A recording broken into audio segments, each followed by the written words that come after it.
Hello.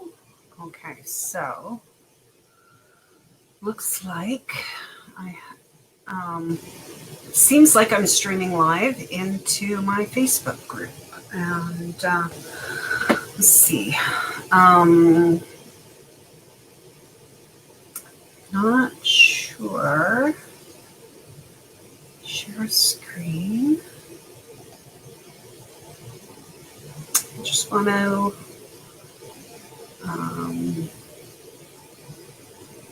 figure this out for a second. This doesn't seem to help me at all. It says you can share a screen, but I don't know if you can. I mean, I know that you can. Thank you for whoever's watching. Could be my own profile, but hopefully it's somebody else. I can't see chat or comments or anything. If you're watching live in the group, amazing. Thank you so much for showing up. I didn't have the opportunity to promote this live stream in any way, shape, or form. And clearly, if you can see, what is it over here? StreamYard, branding and branding here and here. I don't know how to get rid of that. So this is my first ever live stream using StreamYard, and I don't know. Some people tell me that it's amazing. Oh, here is share screen. So share screen tips. Screen sharing is easiest with 2 monitors.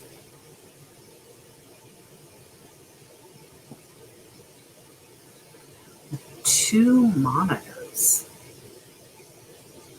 I don't know how you do that. Share screen. My entire screen or an application window.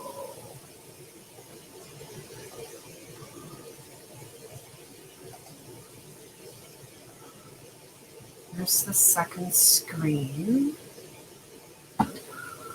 Now, how do I make that better? No, not that.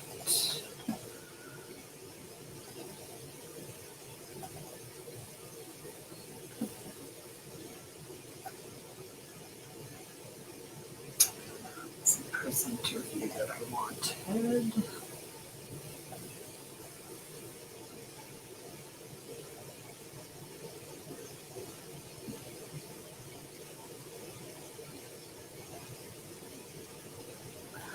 I think this might be the best way. Okay, so let's see. Stop sharing screen.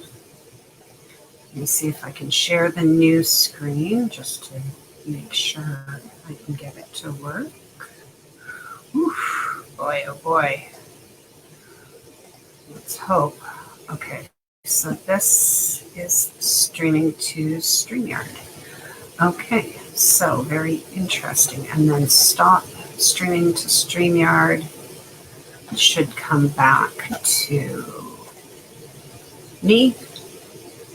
Okay, I didn't see that, but I'm going to hope that it worked. Okay, so, okay. I really don't like the setup nearly as much as the Facebook Live. But I guess I'll have the opportunity to trim out the first 5 minutes or so of this live stream. My hair is particularly fluffy today. I don't know what's going on there. But it is hot in Toronto. Oh my goodness. Things are steamy, very, very humid weather. Very warm at the end of the summer, and we're starting to get cooler nights. So, things are starting to shift and change and generally progress, not only for myself, but I hope for you as well. And there's some really good things, really exciting things that I wanted to talk to you about today that I'm excited about. We're going to talk today about, I just got to get back to my notes here. We're going to talk today about The limiting belief that is, where did I put the notes?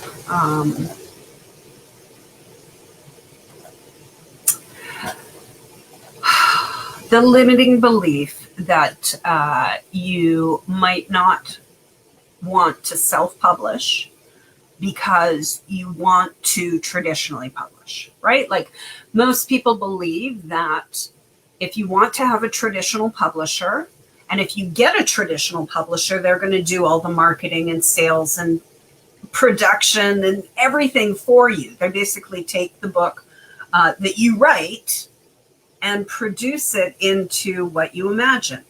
But the truth of the matter is not quite that amount. So today what we're talking about is how to self-publish your way to a traditional book contract. And yes, it is actually possible.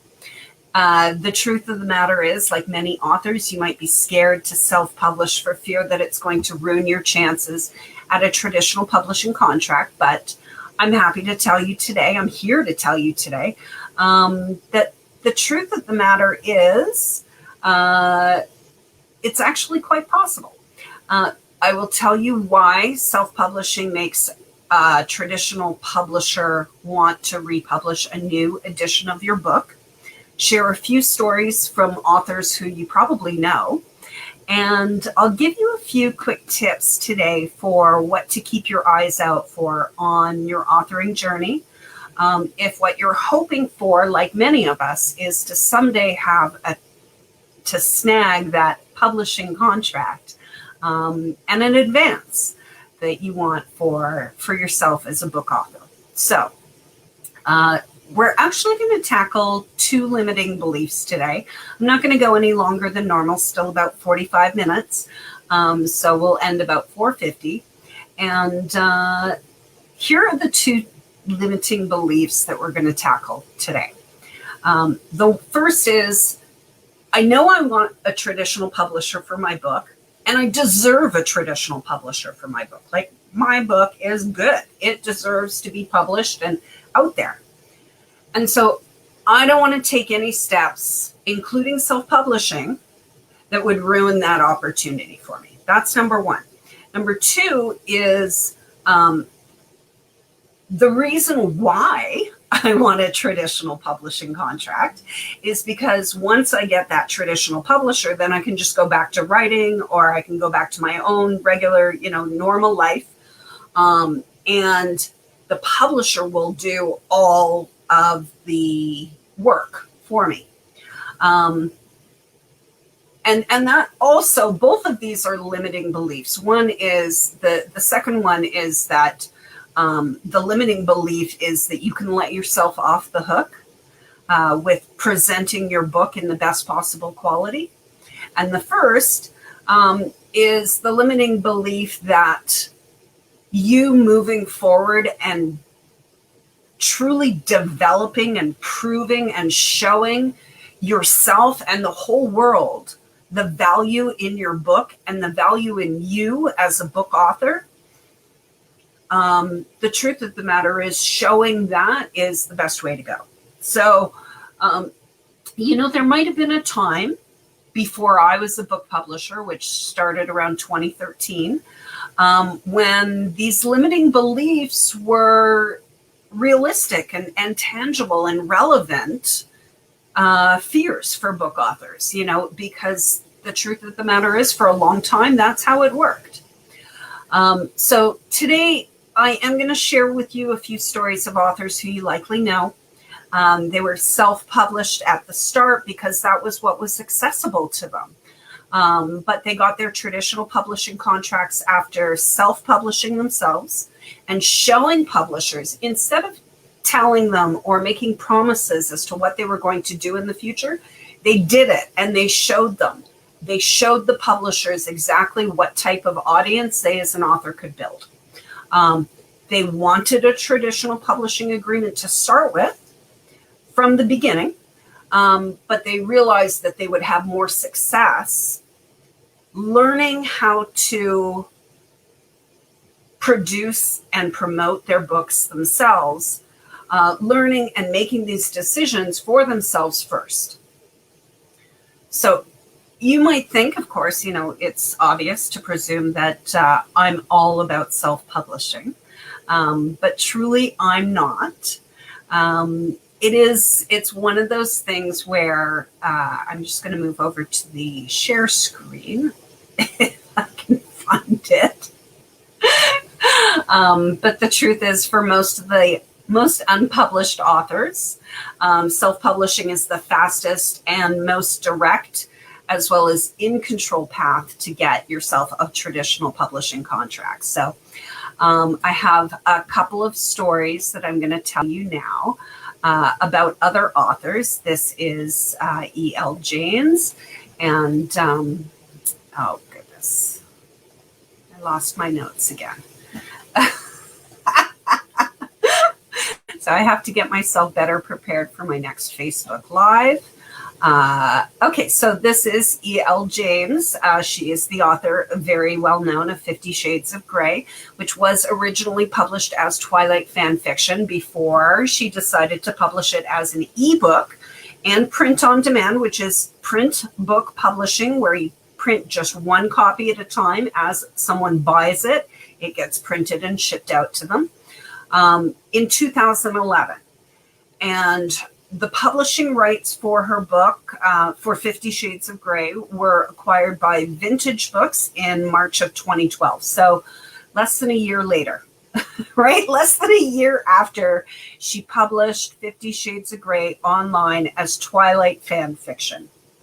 There have been since 4 more books and a couple of movies, and, it's debatable whether or not it's truly quality books, but the fact of the matter is her story is very, very powerful. And I will note, with all of these stories that I'm sharing with you today, not one of these authors is a client of mine, of myself, of Debbie Horovich, of Social Sparkle and Shine Publishing. Oh, it does say that on the screen. Okay.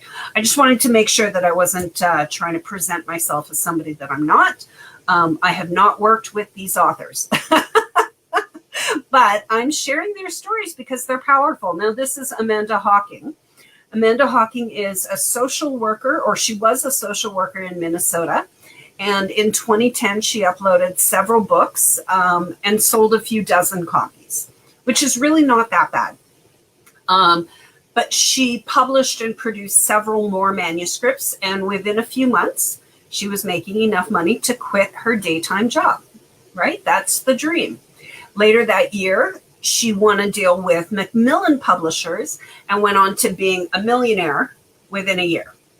She sold her series to St. Martin's Press in 2011 for $2 million. Additionally, all 3 of her books that were previously self-published were also sold to St. Martin's Press and have been re-released through 2012. Right? Great story. I love that story so much because she's a regular person. She was a social worker who wanted to write fiction and did. One of my favorite movies of all time. Oh my God, I love this movie so much. The Martian. I love the book and the story and the movie. Let me go find my, it's such almost a pain in the ass to try and go back and forth to find my notes. Okay, so this is the science fiction novel, The Martian by Andy Weir. It was originally released as chapters on his personal blog and then self-published as an ebook in 2011. So what happened with Andy and his book was that the rights were published by Crown Publishing, which re-released his book in 2014. Of course, we now know the novel went on to become a bestseller and then a major motion picture starring Matt Damon. Like I said, one of my favorite stories ever. One of my favorite people ever, and a close friend of mine, Mike Michalowicz. He's a book author and an entrepreneur. And his story is that he, for Profit First, his book Profit First was his 3rd book. His 2nd book, his first book was self-published.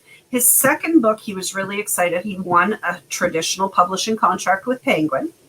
And then his third book, Profit First, was rejected by Penguin initially. So I'm sure he was disappointed. He's told me in stories that, yes, he was disappointed by that.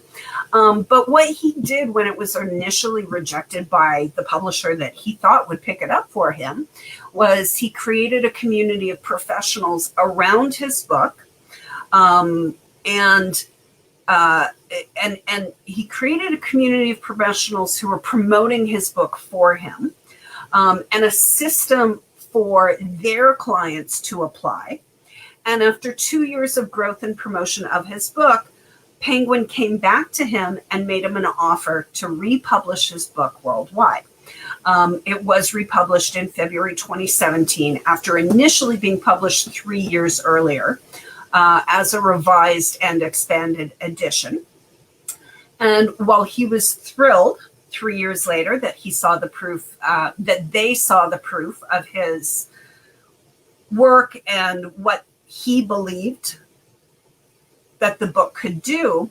And ultimately, he did sign the publishing agreement with them.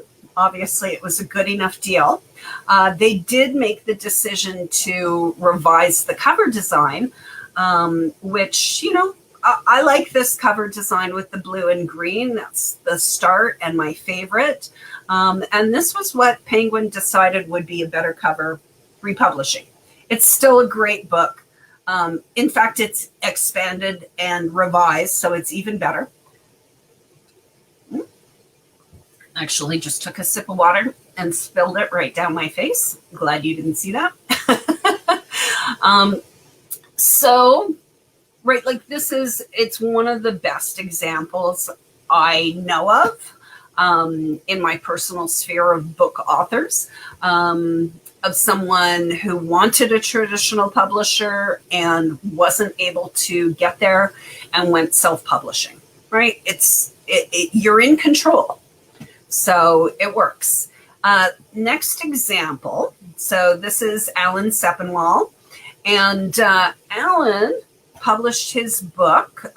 He was a blogger, so he self-published his book, The Revolution Was Televised, and he found it became an instant hit because he won a really prominent review on Amazon within 2 weeks of publishing by a critic from the New York Times. So he hired, in order to produce his book, in order to get published, just to self-publish, he hired an editor and spent roughly $2,500 on production services to help get his book ready for production. Right? Great story. His self-published book took off really quickly and, sorry about that, took off really quickly and worked for him. Now, this next book, this was a children's book author, Carl Johan Forsen Erlen is a Swedish author, and I apologize if you ever watch this, Carl Johan, for butchering your name. But Carl wrote a book that helped children go to sleep. So his book was The Rabbit Who Wants to Fall Asleep. It featured amateurish illustrations with what was said to be clunky prose and a monotonous storyline. But parents bought it for the catchy subtitle, A New Way of Getting Children to Sleep. He released it on CreateSpace and it became a bestseller, right? So great story for him. Now, what most authors face is the problem that they face once they decide that they do want to self-publish, or they recognize that traditional publishing realistically is not an option for them immediately.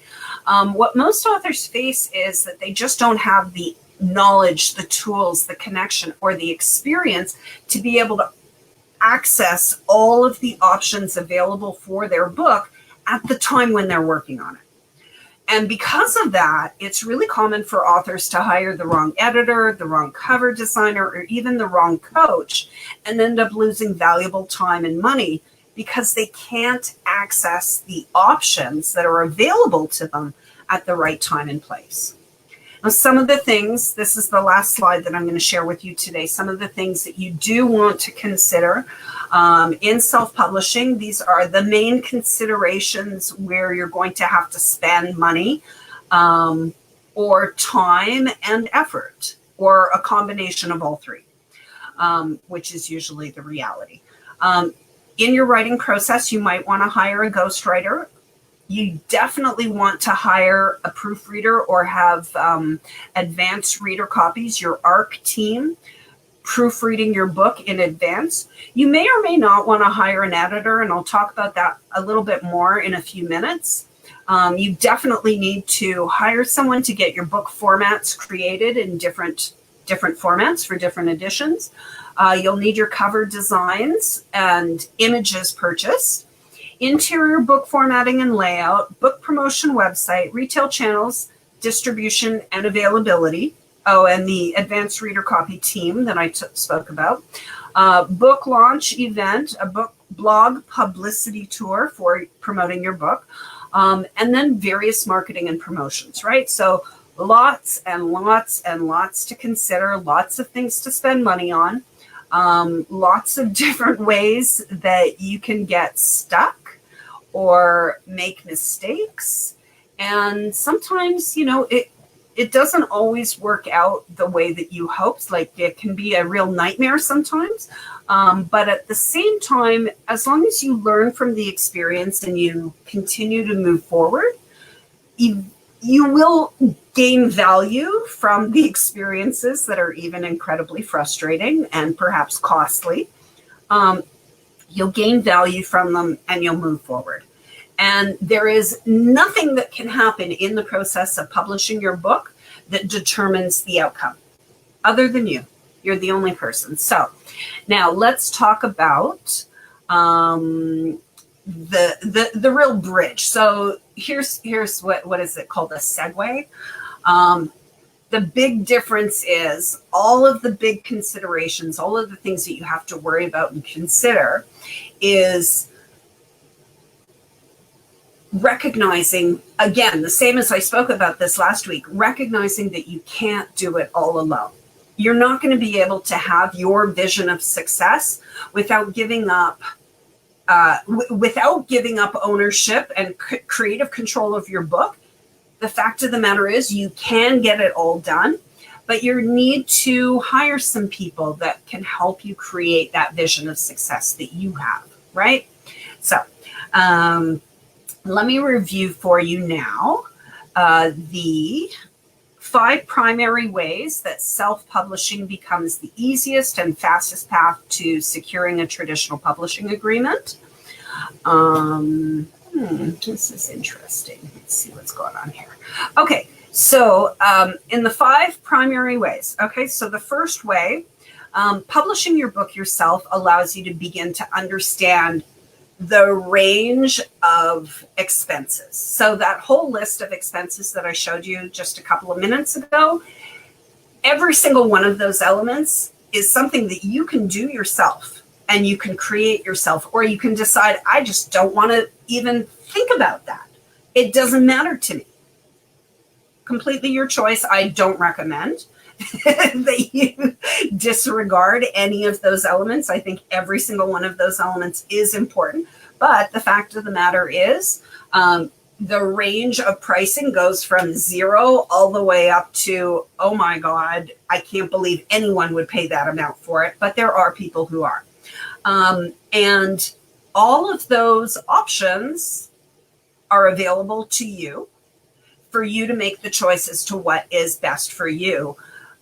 For your book, for the future of your book, for where you plan to invest, or where you know that you already are going to get financial support from other organizations or sponsors for your book.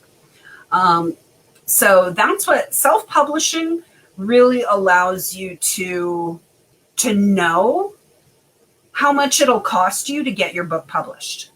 so that when a traditional publisher comes to you and says, we're going to invest $50,000 and pay you an advance of $10,000, what you know is that means you're actually going to have to pay back the publisher $60,000 after your book is published out of your royalties, which means that out of the 5 to 12% of royalties that you might actually be getting from the publisher, you may actually never ever see any royalties at all. Depends on whether or not they promote your book. If you promote your book, how well the book sells. Royalties through traditional publishers are disappointing. Pretty much, unless you are a unicorn or one of the exceptions, right? So, and there's nothing, I'm not saying that you're not a unicorn or that you're not the exception. You very well may be. And if you are, I encourage you to go for it. Do it. Okay, so here's the second reason: traditional publishing contracts. You need to recognize that a traditional publishing contract is actually a legal agreement between two parties in which they both commit to contribute equity or sweat equity, either money or work in replace of money, to producing the contracted book. So the traditional publisher requires the author to contribute 100% of their royalties earned, as I was just saying, until both their advance and any pre-production and pre-publishing marketing costs these are all services provided to you, the author, by your publisher for a profit. They're going to charge you for the services that they provide you for producing your book, right? And you pay for it out of your royalties in the end. That's how it goes. They set their prices. They don't tell you what their prices are. They don't tell you what their profit margin is. You don't get any choice in the creative outcome. You don't get any choice in the price. You don't get any choice in how long it takes to happen or when your book actually gets published. This is what the terms of your traditional publishing contract state. Now, I'm not saying that traditional publishing is something you don't want to do, because there are benefits to it. And I'll get into that a little bit more in a few minutes. But to get back to it, the fact of the matter is, in your traditional publishing contract, you're going to be required by the publisher to essentially, in your contract, sell them the legal rights to publish your book, meaning that only they have the legal rights to publish your book and you do not. This is where it starts to get a little bit like you lose control, you lose the money, you lose creative control and outcome. Where's the benefit? It's hidden. It's hidden, and these days the fact of the matter is a lot of authors who are traditionally published return to self-publishing because they realize that they're never going to see any royalties. And very often, many authors can promote their book much, much better than a traditional publisher can, because a traditional publisher is really just a book factory. Whereas the book author has years and a whole lifetime of passion and purpose and a vision for the future of the book. It makes sense that the book author themselves would be the most powerful person on the face of the earth to promote the book, right? Okay, so point number 3, why traditional publishing, or ways that self-publishing brings you more quickly to a traditional publishing agreement, if that's what you're looking for. The fact of the matter is, on Amazon book buyers look for cues that your book is being traditionally published, right? Without really knowing what that means. They look at the published by info on your book listing. When they do that, book buyers want to see a publisher imprint name that is not the same or similar to the book or the author or the brand that is producing the book. The publisher needs to look like a different organization from the author organization. Sorry, I have something in my eye. So any book that appears to be self-published, where the publisher imprint is the same or similar to the book or author, this does is it sends a message to book buyers who they don't know anything about the publishing industry. It sends a message to them that your book wasn't good enough to get a publisher. And so obviously you self-published. Now, by contrast, when your book is visibly, obviously published by a real publisher, meaning that, they look at the publisher imprint on your book and it's completely different from your own brand and the book and your own name. What this does, the person seeing your book instantly trusts the content of your book.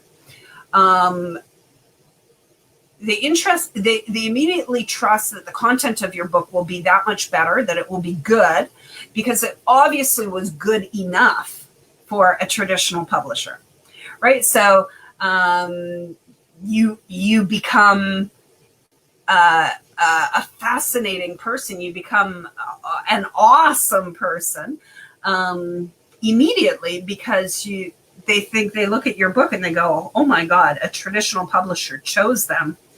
And the author probably even got a huge advance. Wow. I do want to read this book. Now, point number 4, of course, with self-publishing, you can have your book published within a few weeks after you're done writing, right? It does not have to be a long process. It does not have to be a difficult process. It does not have to be an expensive process. You can publish within weeks after you're done writing. This will give you immediate feedback on your value of the book and the ROI for you, the owner of the product, which is your book, that you chose and created. Now, the beauty in this is that you can make constant changes and additions to your book based on reader feedback right from the very beginning, with minimal effort and cost, and then learn the next best ways to promote your book yourself by having your book, right? Instead of trying to pre-plan all of your marketing and promotions and everything in advance of your publishing, trying to get it all planned so that on the day you publish, then you pull the trigger and go live. In all honesty, it doesn't work that way. It won't work that way if that's what you're trying to do. You have to warm up your audience in advance if you want them to buy on the very first day. They've got to be waiting for it. They've got to be ready for it. And publishing your book early and quickly without delays is really a good way to get early readers promoting your book for you. Now, the final point is that when you self-publish, this gives you, as I was saying, the freedom to republish an updated edition with revised or a new cover design anytime that you want. So you can do a revised content on the inside. You can change the formatting on the inside. You can correct typos. You can completely revise and expand your book if you want. Excuse me. The fact of the matter is you can even sell sponsorships and advertising space inside of your book if it's already published. Right? You can still sell that opportunity to someone and say, okay, for $5,000, we're going to create,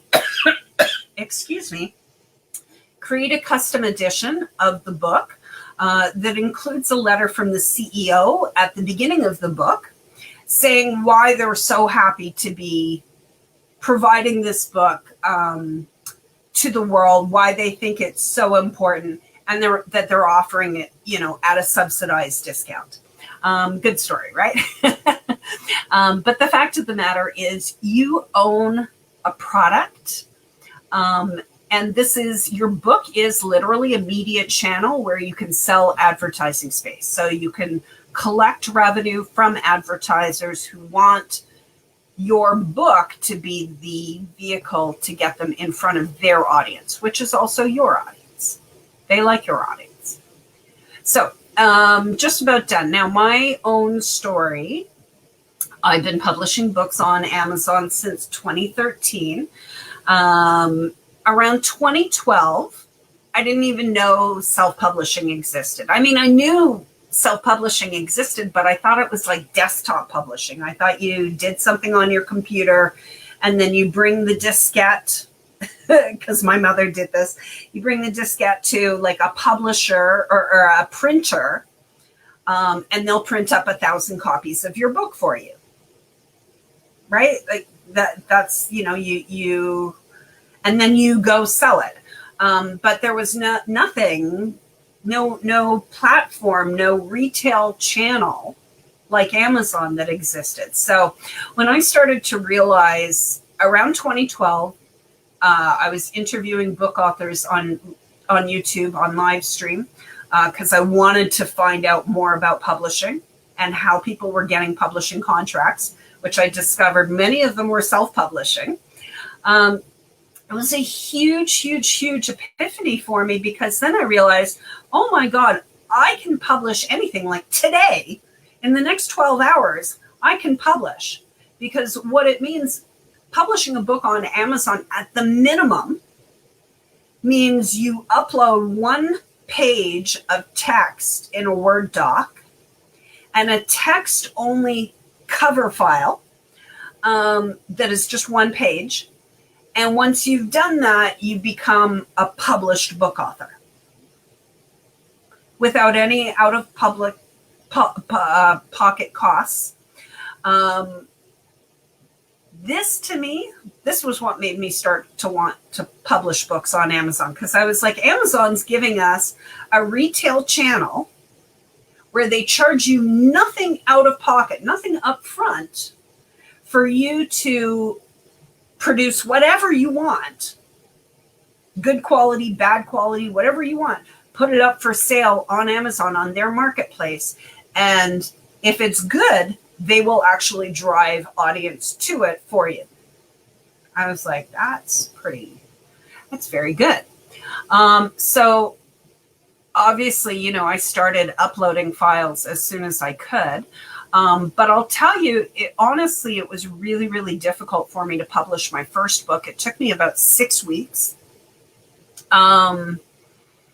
It wasn't so much the effort or the money, because it was maybe 10 hours and $50 in total. It was really getting over the self-doubt and the belief that I could just upload a file and publish books.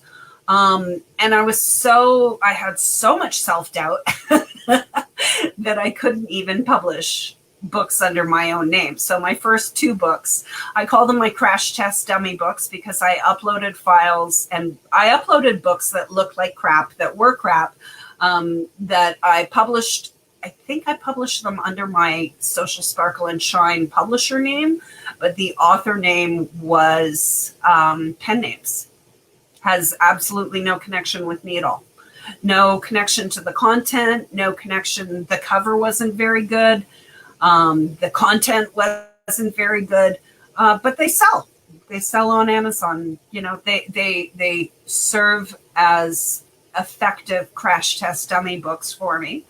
And they do show me how much of a difference it makes to have a high quality book on Amazon versus crap, which is what those 2 books are.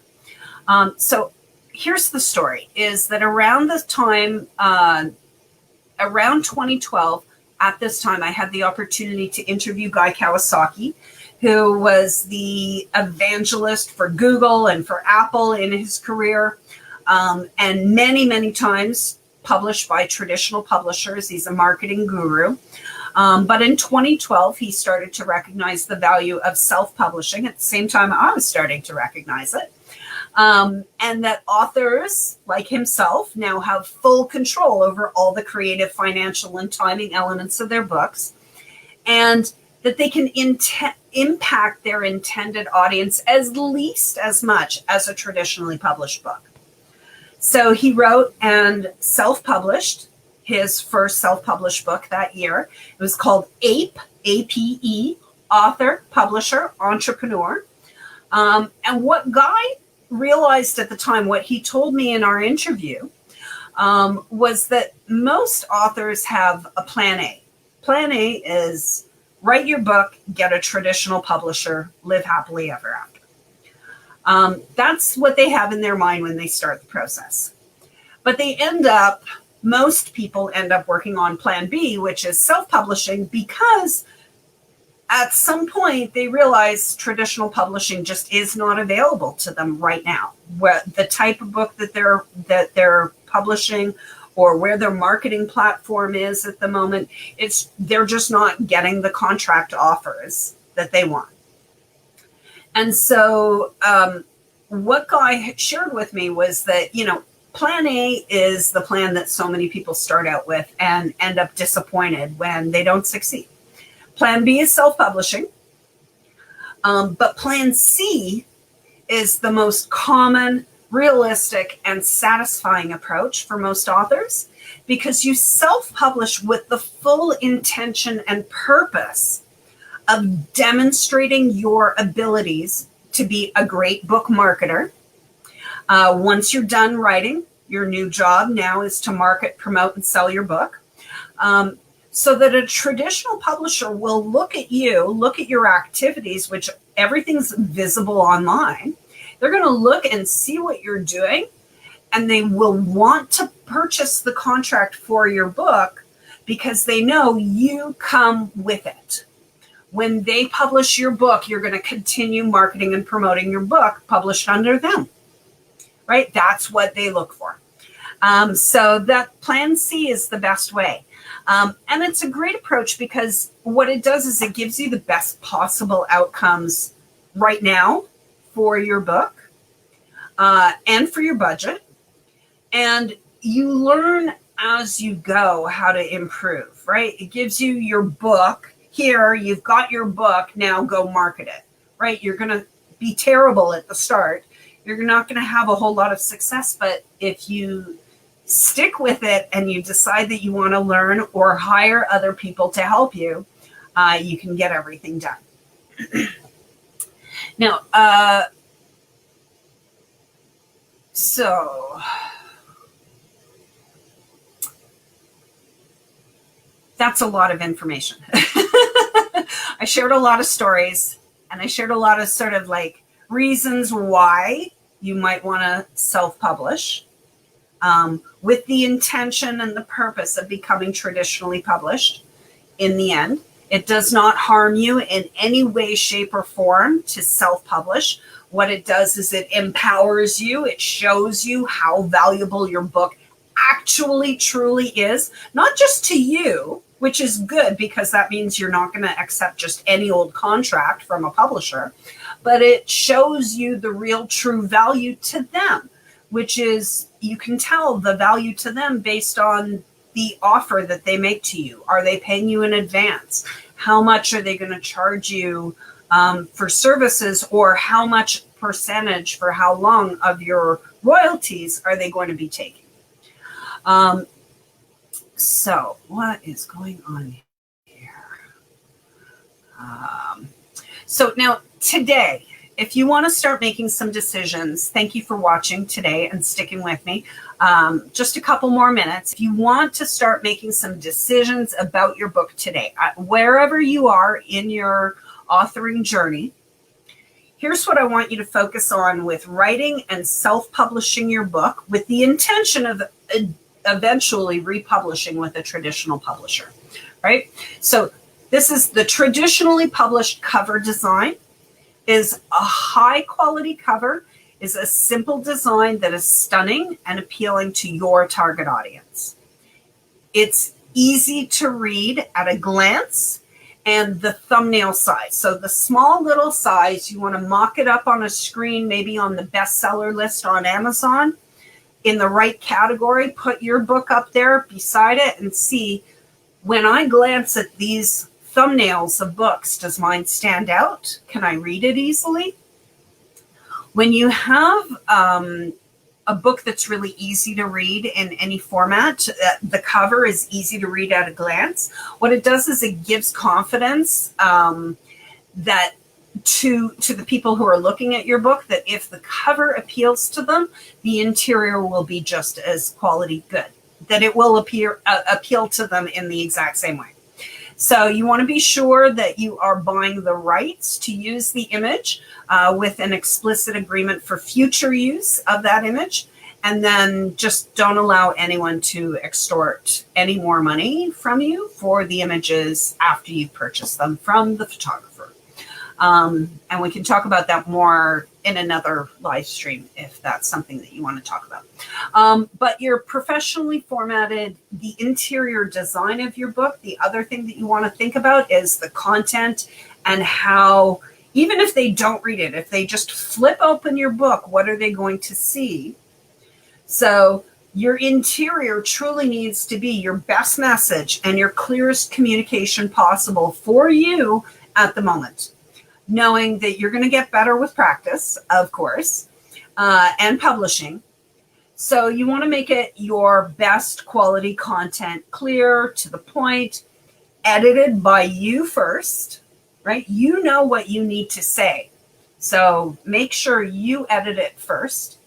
Then you want to edit it again with the feedback of your ARC team. This is your advanced reader copy team, people who volunteer to read your book manuscript in advance. That's the minimum, right? And then formatting your book interior professionally, it's very simple, very low cost, but it does require a diligent eye, and not only a diligent eye for the layout and the design, but also for making sure that things will print properly on the page, right? If things are off register in the printing, it looks horrible. It looks terrible, and no one wants to read a book that's off register. But other things, something so simple as a left justified text in a printed book, and I've seen it happen in books that were trying to build audience and gain credibility for their authors. They have left justified text, meaning that on the right-hand side, every line ends at a different spot instead of having it justified so that both sides are one even column. Something like that, when people see it in a book, for me, critically, it makes the book look self-published, like no publisher wanted this book. And it's really just, it produces a really sort of pedestrian type of result, like not elevated high quality content. And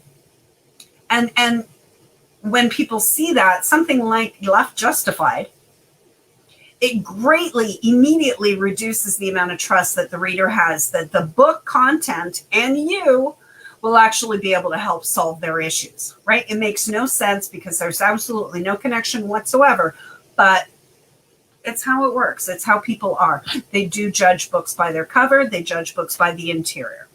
Now, let me talk for just 1 minute about professional proofreading, typo reduction for your book.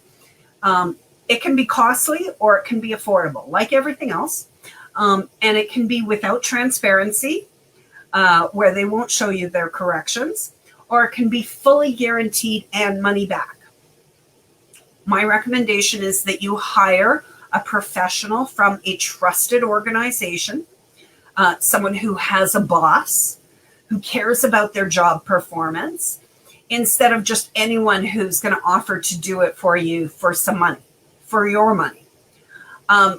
You should hire someone who is affordable and fully satisfaction guaranteed proofreader, if you can. If you can't afford to hire anyone as a proofreader for your book, or you don't feel that you need to, which is fine as well, You definitely do want to put your book through an online software program to check for typos and smooth out grammars, and then have your own ARC team read it again to help you weed out typos. The fact of the matter is typos are distracting to very many readers. Too many typos make you look unprofessional and insecure, or that you don't even place any value in your book, right?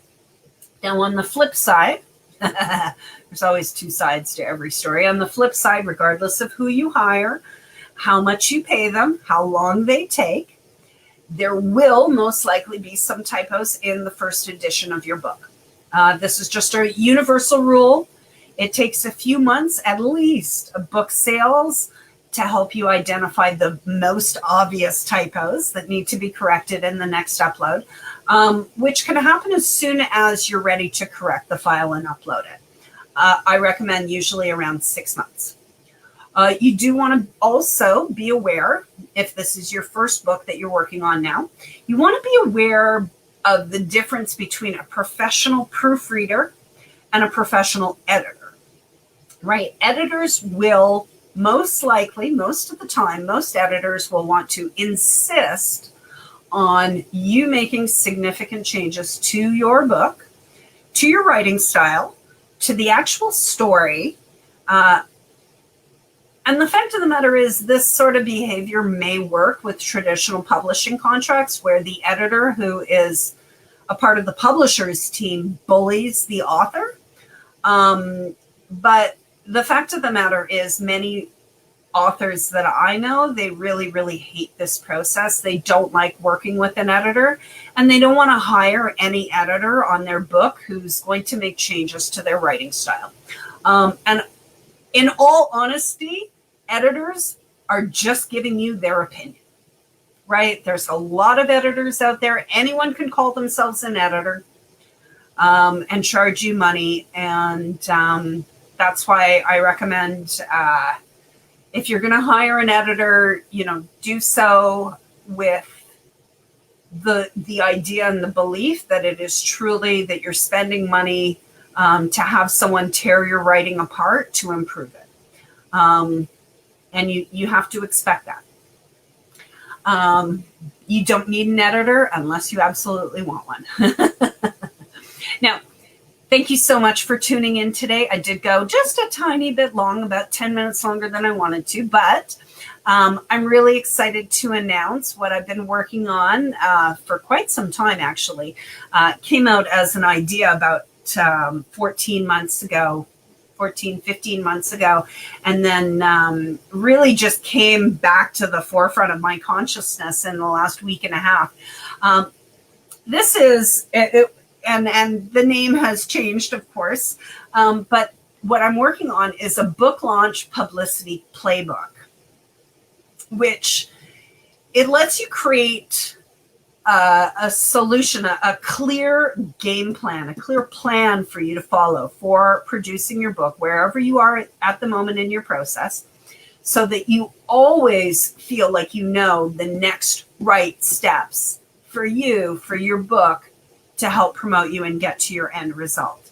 So if you're watching this video, if you're watching live, or you're coming back and watching the replay, I want you to leave me a comment, playbook, in the comments if you would like me to send you a customized edition.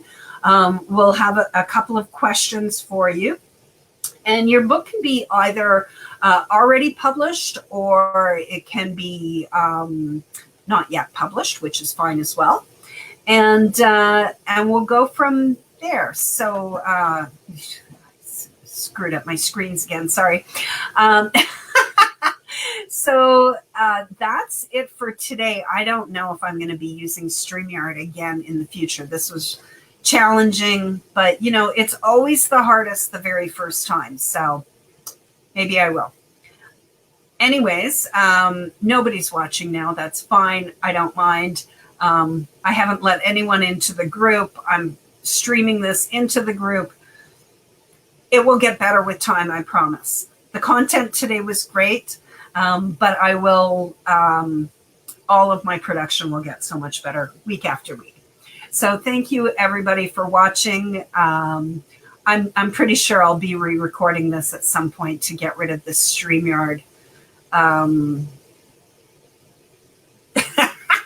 StreamYard imaging over top of me. Yeah, thank you so much. Have a nice day, everyone.